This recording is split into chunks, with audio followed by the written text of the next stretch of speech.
Patrick Sénécal, bonjour. Bonjour. Un grand merci d'avoir accepté l'invitation de la Fringale Culturelle. Merci de l'invitation. Alors, on est ravis, on vous découvre en France, vous êtes un auteur qui nous vient du Québec, vous avez publié déjà 22 livres, c'est ça 17. 17, ouais. J'en ai rajouté 5 de plus. J'aimerais en avoir 22 un jour. Mais ça va vite arriver, vite que vous l'imaginez, parce que vous avez l'air de... Oui, je suis productif pas mal, d'être bien productif. Vous publiez chez nous en France un deuxième livre, on a eu la possibilité de vous découvrir avec Le Vide, qui est sorti en novembre 2015, et là, en juin 2016, depuis le 9, dans toutes les librairies françaises, on peut découvrir votre deuxième roman chez nous, Elle.com. Ouais, voilà. Alors c'est un bouquin dont on va bien parler, moi j'ai adoré, j'ai complètement été addictif, Merci. Agrippé, ça se dévore et pourtant il y a beaucoup de pages parce que c'est un plus de presque 600. Ouais. Presque 600 pages, allez 580. Comment est née l'histoire de ce bouquin? Il y a plusieurs sources qui m'ont donné envie d'écrire ça. Premièrement, je voulais écrire quelque chose sur Internet. Je me disais, moi, quelqu'un comme moi, je publiais depuis déjà longtemps au Québec, je me suis dit, moi qui s'intéresse à l'être humain, le côté sombre de l'être humain, le côté noir, les perversions, c'est quand même étonnant de ne pas avoir touché Internet encore, qui est un foyer extraordinaire de tout ce qu'il peut avoir de pire, de meilleur, mais aussi de pire. Alors ça c'est la première idée. La deuxième idée, c'est que j'avais écouté un film qui s'appelle Hostel, je ne sais pas comment il s'appelle en français. Pareil, qui parle de gens riches qui paient pour avoir le droit de torturer des gens.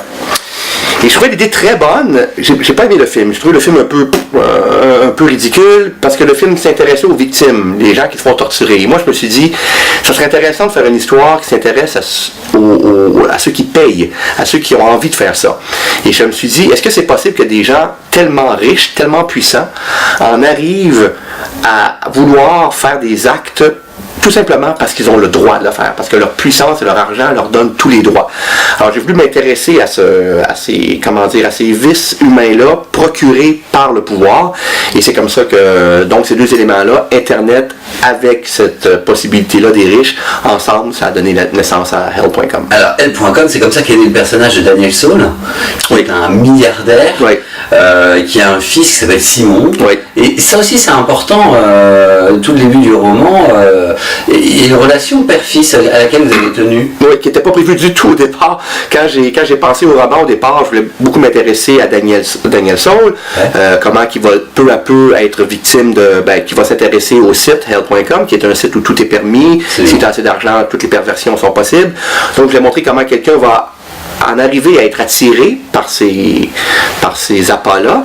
Mais je me disais, oui, mais le but, c'est quoi? Qu'est-ce que tu vas montrer au bout du compte? Et là, je me rendais compte que je montrais quelqu'un qui était de plus en plus en train de perdre son âme de façon symbolique. Et je me suis dit, comment il peut la récupérer, son âme? Et là, c'est là qu'est apparue la relation père-fils. C'est là qu'est apparue l'idée que, qu'est-ce que tu laisses comme trace? Qu'est-ce que tu laisses comme héritage? Et finalement, ça va le toucher. Ce qu'il est en train de faire va le toucher profondément. Il va se rendre compte, en fait. Il va devenir humain, il va devenir empathique au moment où il va se rendre compte que ça a des répercussions sur les gens qu'il aime. Et à partir de là, il va aller de l'autre côté du miroir. Au lieu d'être un des contrôleurs, il va être un des contrôlés parce qu'il va vouloir sauver son fils. Là j'en parle pas trop pour pas découvrir le reste. Mais c'est pour ça qu'au début, j'installe la relation père-fils parce qu'elle va devenir un des engrenages principaux du roman, en fait. Dans ce livre, vous allez quand même hyper loin. Elle.com, c'est un site même souterrain, pas facile à trouver. Ouais, illégal, carrément illégal. C'est du dark web? C'est du dark web avant que je sache que le dark web existait. Parce que j'ai écrit ça en 2009.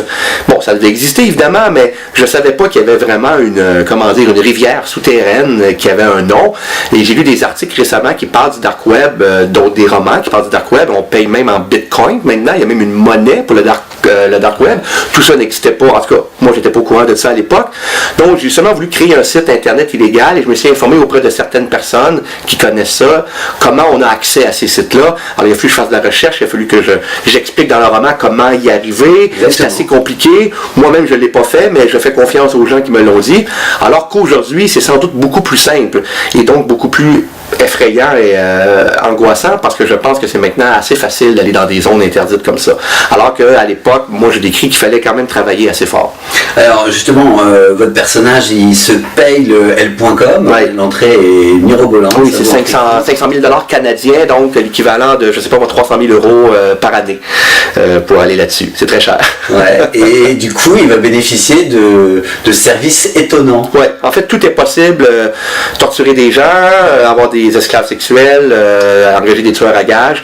Et moi, au début, comme je voulais montrer que cet homme-là va être de plus en plus attiré par le côté sombre, je voulais pas que dès le départ, ce qui l'attire, ça soit la violence, des trucs comme ça. Je voulais que le lecteur, au départ, puisse se dire « Je comprends pourquoi il a envie d'aller voir. » Et les trucs que j'ai trouvés pour qu'on ait une certaine empathie pour le personnage, même s'il n'est pas très sympathique au départ, c'était la question sexuelle. Alors évidemment, tout le monde est un peu voyeur, tout le monde est un peu... Et je me suis dit, ben, s'il va dans des sites sexuels, s'il participe à des partous, des trucs sexuels un peu tordus, mais où tout le monde est consentant, ben après tout, pourquoi pas aller voir? Alors on le suit au début, même si c'est un peu tordu, mais à un moment donné, arrive un moment où là, c'est la violence qui l'intéresse, et je crois qu'à partir de là, le lecteur n'est plus d'accord avec lui, sauf qu'il est trop tard. J'ai amené le lecteur dans un endroit où maintenant, ben, tu n'es peut-être plus d'accord avec ce qu'il fait, mais tu n'auras pas le choix de le suivre parce que tu as été happé. Et ça, moi, c'est la partie que j'aime le plus quand j'écris, c'est quand je sens que je tiens le lecteur, et même s'il a envie de se sauver, ben, il ne peut plus. Oui, mais on a été happé, et je le reconnais même moi en tant que lecteur, sur des choses obscures que nous avons en nous. Oui, et ça c'est quelque chose qui revient souvent dans mes romans. Mes lecteurs au Québec me disent souvent ça, c'est on lit tes romans, on trouve ça épouvantable, mais il y a une partie de nous qui dit qu'est-ce qu'on ferait à sa place? Qu'est-ce qu'on ferait si on pouvait aller jusque-là? Et donc il y a une espèce de...